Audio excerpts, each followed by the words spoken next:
know you're ready. And we're back. If you're just tuning in, this is Third Coast Radio. I'm your host, Kamikaze the Kingmaker. We are in here with the cool kids. As always, we got that boy House of Mars in the building. Kayla Renee in the building. And as promised, in the building right now, of course, you know, as I said earlier in the show, if you have been a fan and listening to Third Coast Radio since the beginning, then you've been hearing this man's work. He is the official theme song maker. Okay. Jingle maker. Intro music maker. For Third Coast Radio, man. So we got him in here today in our Industry Insider segment. You know, we talk to people who are not necessarily artists, but people who are doing things and moving and shaking in the industry, man. So this is one of Mississippi's top producers in the building. Y'all make some noise for Donche, man. What's going on? Man, we don't deserve. He looked surprised when you said number Donche is in the building, man. Donche is in the building, man. So we're going to get right into it, man. You know, for those people who do not know who you are, we're going to get into it a little bit more in depth because, of course, they may have heard some of the work. Tell them who you are, tell them where you're from, tell them your claim to fame, man. Tell them what you do. Wow. Well, my name is, I go by Donche. My name is Ryan Weary. I'll give you the government. And I am from Simpson County.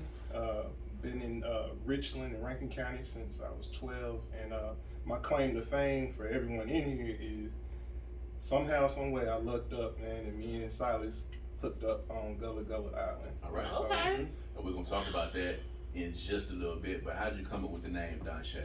Man, I've got to thank my sister for that, man. It's my actual middle name. And I was like, hey, I'm just going to rock with that. I'm not going to do anything.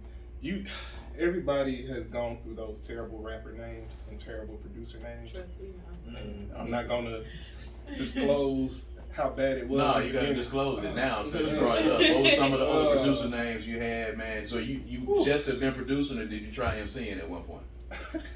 I guess everybody wants to rap one time. I know it. We get it out of you on Third Coast Radio, ladies and gentlemen. We are going to dig deep, man. So let's go through some of those rapper and some of those producer names real quick. Oh my gosh. Just so everybody can know that they all in the same boat. Everybody in the same boat, man. Yeah. It started really, really crazy with Little Rugged. I don't know why I went by that. Because you was rugged and you was little. Man. That was it. Then I was like 87 born.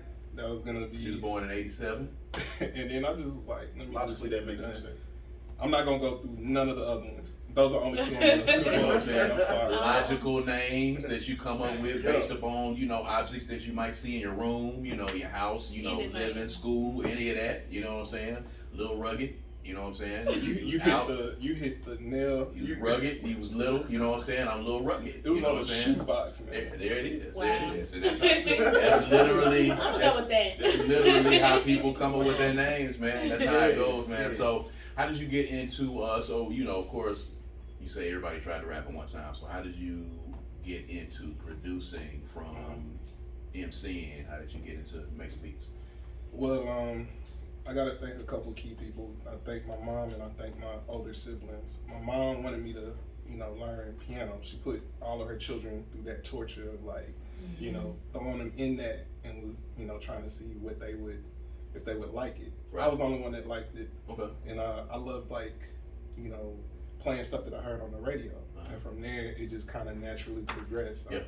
I had a friend of mine that had like a, you know, a Casio keyboard that had a sequencer on it. So I was like, man, I want that. And try to make beats. And from there, just equipment came. So that Casio beget a drum machine. That beget somebody finally running up on me saying, hey, you need to fool with this Fruity Loops. There you go. And from there, Fruity Loops to MPCs to all this other stuff. Shouts out to Ninth Wonder, putting everybody up on the Fruity Loops. You know what I'm saying? Shouts out, of course, man. So, going into the production game and starting, you know what I'm saying, to make tracks, what would you say you developed your style, or what would you say when you first started touching the keyboards and you started getting on the drum machine and you started working with Fruity Loops? Where did you draw your inspiration from? A lot of places. Again, credit to my brother. He really, I don't know if people know of my brother Reggie, but Scrap knew him from back in the day. And, we were on the yard together, as a matter of fact, man. That's crazy. Yeah. So Reggie had me listening to everything. Of course, regionally, we UGK, we're Cash Money, No Limit during that time. But he also had me on Woo early, had me on Mobb Deep, and Nas and all that early. So I drew from all those producers, and then the producers I really looked up to. You know, regionally, people when they found out I made beats, it would be like Lil Mini Fresh or Little whatever, and I was like, I'm trying to put that little in front of that little. Yeah, I love Yeah. Exactly. But I loved Manny. I loved Dre, and of course that kind of like seeing Ninth Wonder and some producers using stuff that I was actually using. I was like, oh my gosh. So I draw from a lot of them. No doubt. Now, I have been able to see some of your creative process, but let the people know, the listeners know, like when Donche gets into the zone of making the music, making the beats, do you start off with keyboards? Do you start off with the Fruity Loops? I don't know nothing about making beats. I see you do it, but I don't know what you're doing when you be pressing them keys. But it sounds good when you're done with it. Appreciate you.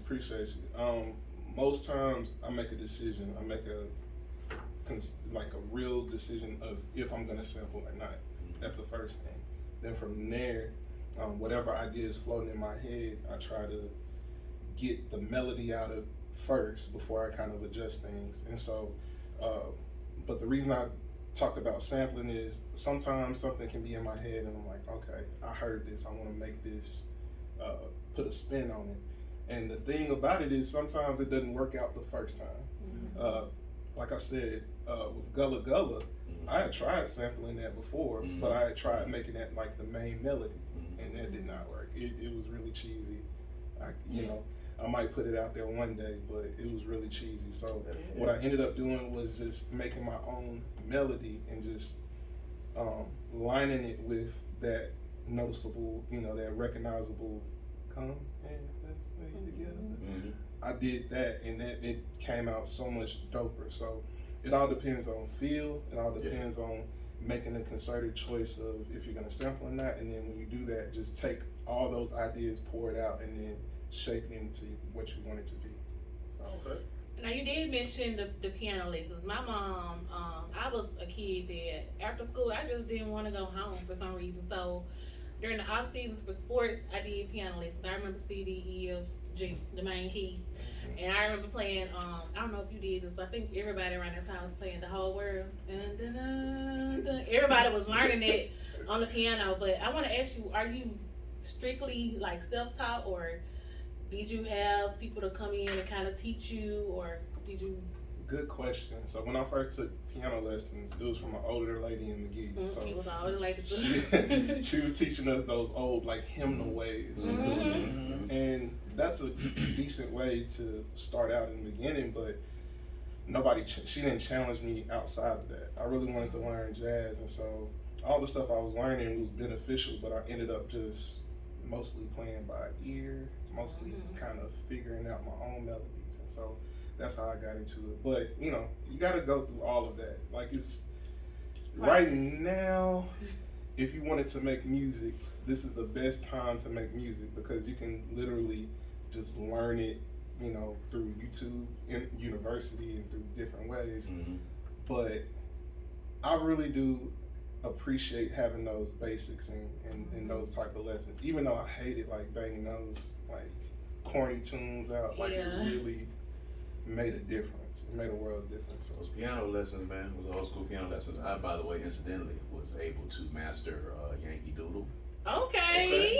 Okay. And also Chariots of Fire. Mine was Jericho. So you're a piano player too? And Coldplay. I went through a phase. That's what I talk about it. So you have a I took piano lessons. After school, I was an athlete really, so I couldn't stay still. I actually had drum lessons and piano lessons, and didn't keep up with any of them because kids were outside. Bad thing about when I was taking my piano lessons at the YMCA up the street from my house, I could see outside.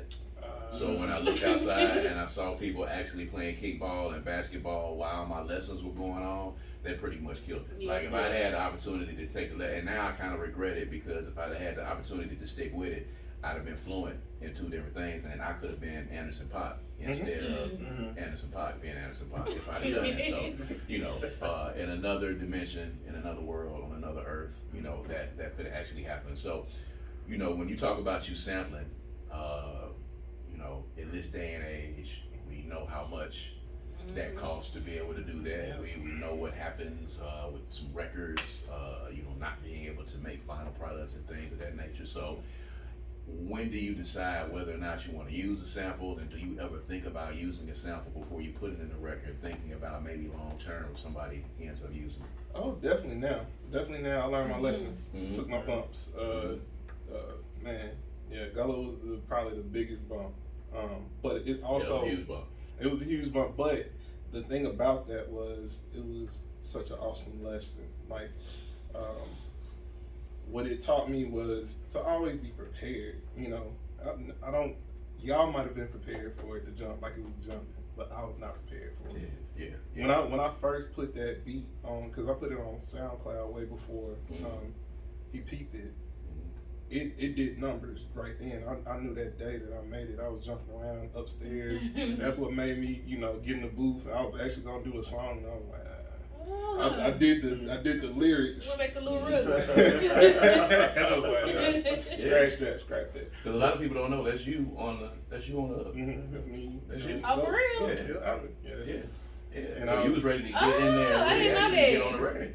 Oh, so you okay? Yeah. That's what's up. That's how hype it was, man. He was hype. I was super That's hyped. right. But to your point though, I think there are a lot of different outlets now that make sampling a whole lot easier. Like what is it? Is it Sample Lib or Track Lib? Thank you.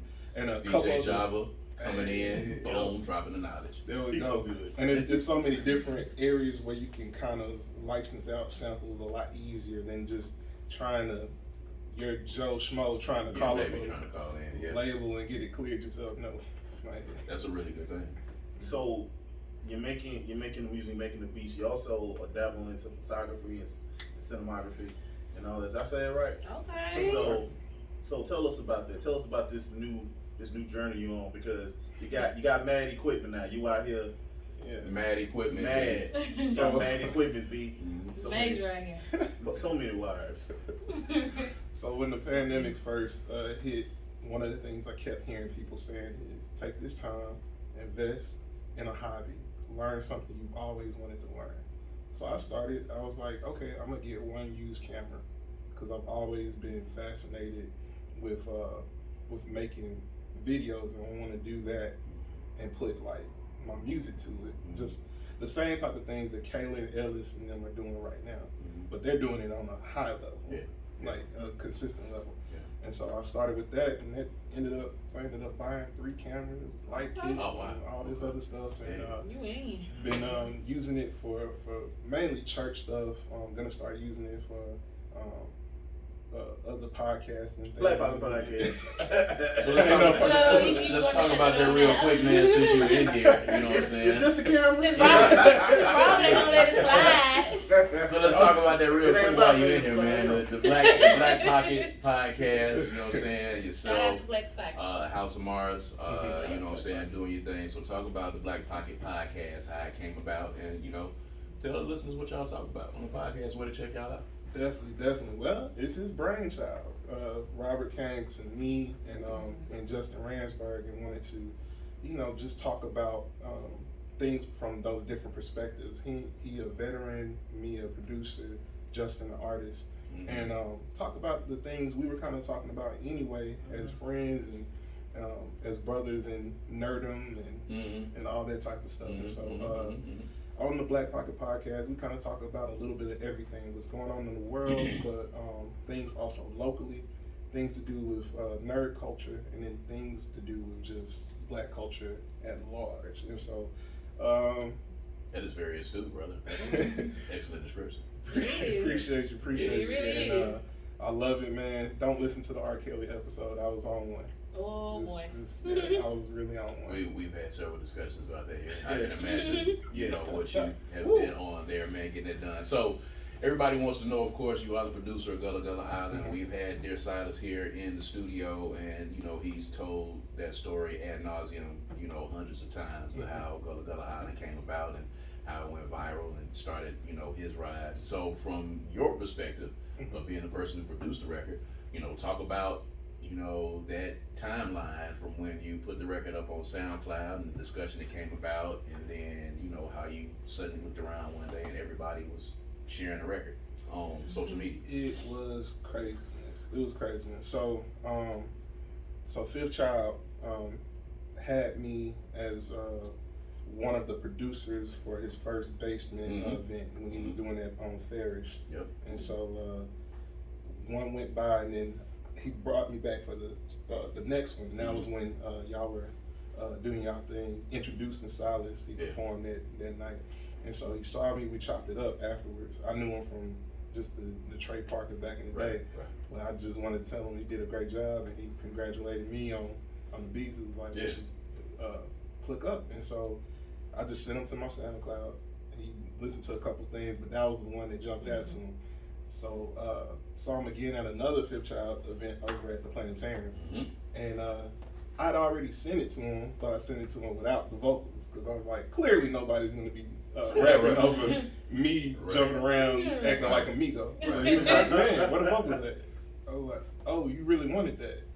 He was like, yeah, man. So I sent it back to him. The next thing you know, the video with the African children dancing went, and it was out of here. And it was unreal to see people that choreograph, doing joints to it, seeing Jimmy from Ray Shrimmer dancing to it. That was crazy. So yeah, from that point on, the thing that I just saw was that I need to be prepared. I need to be out here working. And just around that time, there was a lot of different machinations happening, and I just was not on it. So I'm a cautionary tale. Look in the camera. I'm a cautionary tale. Continue to produce. Always be in your game. Have your stuff in a store, a beat store if you can, or have them packs ready. Because once people gotta have them packs ready, man. Once people want to work with you, you gotta already have your stuff in order. And so that was the thing that I really learned. And I'm still gearing up for that, but it was a surreal moment. No doubt. Producers, have your pack ready. That's all we can say is have your pack ready. So what's next for Donche, man? I always ask producers this all the time because it's something that I've seen happen. You're gonna put a instrumental album together, a beat album together. You're gonna put a project together. What are you planning on doing? What are you doing creatively, and what do you have coming up? All right, that's the thing that I want to do. I want to do a real instrumental album. It's one of the things I've been working on for a while, but I'm also going to do visuals to that instrumental album. So I've been talking with a couple people. I'm not going to try to do everything and lift everything myself. And so it's in the works. And then beyond that, also working with Black Pocket Podcast, running sound for the church I go to. Just started dating. It's a lot of stuff going. So. Yeah, I'm seeing that, man. You trying to throw that in there? Just started dating. It's a lot. We're not gonna get into that. That might be something so I can listen to the Black Pocket Podcast. And we've discussed. We have been seeing the pictures there. You know what I'm saying? Newly, freshly in happy love. Okay. In love. We see that fresh love. Yeah, taking all the outside. He looked at the camera and was like, the nature pictures. When you get the outside pictures out in nature, you know what I'm saying? That's when it's really real. How the tree branch. When you go back to the spot that initially became water behind the trees, there you go back to that, man. It's outside. Yeah. It's love, man. It's outside. That's love right there. Producer love, man. Producer love. Mississippi love is what it is. So if everybody wants to get in touch with you, man, if they want to holler at you about some beats, or if they want to just check you out on social media, man, tell everybody how they can get in touch with you. Man, everywhere Donche did it. DonchedDit. That's on Instagram. We have a lot of spell challenged. Yeah, that's right, and that's right. Donche does not look like it sounds. Yeah. And I honestly have to tell people all the time. I'm on Twitch as Donche FTW. That's an old school MySpace for the win thing or whatever. Wow. And constantly when people are mixed and see me come in, they're like, Don Chef? I'm like, nah, Donche. So it's CHE pronounced Shay. So And then Ryan Weary on Facebook, and that's it. There you go. There it is. Donche is in the building, man. Of course, in our industry insider segment, producers, I hope you were listening. I hope you were paying attention, man. Had those packs ready, man, because you never know. Something might pop off and go viral in an instant, man, and people start calling your phone, and you got to be ready when it happens, all right? And Donche, again, is a cautionary tale. So make sure you check him out. Make sure you check out the Black Pocket Podcast. We always promote the stuff that the cool kids are doing, man. This is Third Coast Radio. We'll be right back. Boom. Shablam. Donche, let me get you to go with the 3 drop real minutes. quick. A drop. 3 minutes. Okay. 6